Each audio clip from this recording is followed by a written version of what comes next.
Another reason why I limit my social media is because I want to get the best answers. Like, if people ask me for advice or they ask me a question or they're just curious about a certain topic,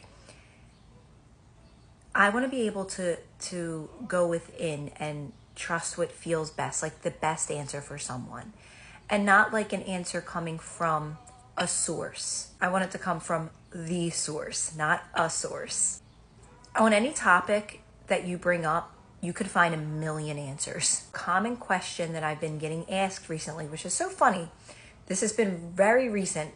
My questions seem to have a trend, and it's been astrology. And do I believe in astrology? Answer to that is that I always go back to this. Nothing has meaning when it comes to this experience. I always start with that. I also try to connect things to my life and my past before I knew what I knew. Before I knew what I know. And I always did like astrology, but just the basics, just my sign. And there was always a connection to my life and signs. What I always tell people is to keep it simple when it comes to astrology. Unless you just really enjoy it, anything beyond that, you're really just doing it for fun. But just keep it simplistic. What your sign is, always go to the positives in it. Because if you ever look up your sign, there's positive and negatives.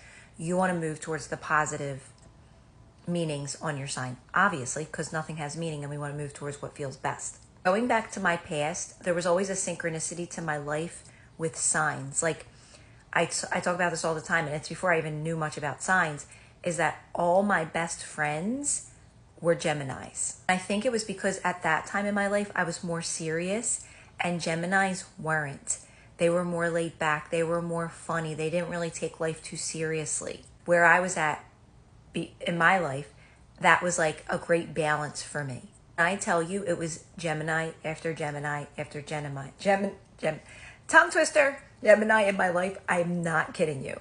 Always remember that you have your own blueprint. You're going to have your own unique path. So some things that might align with you, someone else might say, absolutely not. So here's another great one.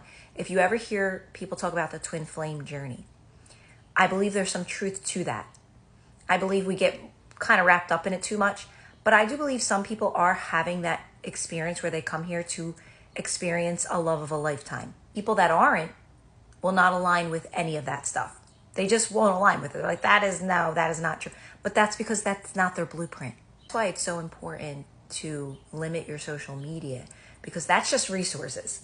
You want to be able to go within, relax, and go right to source, and you'll get the best answers for your blueprint, for your path.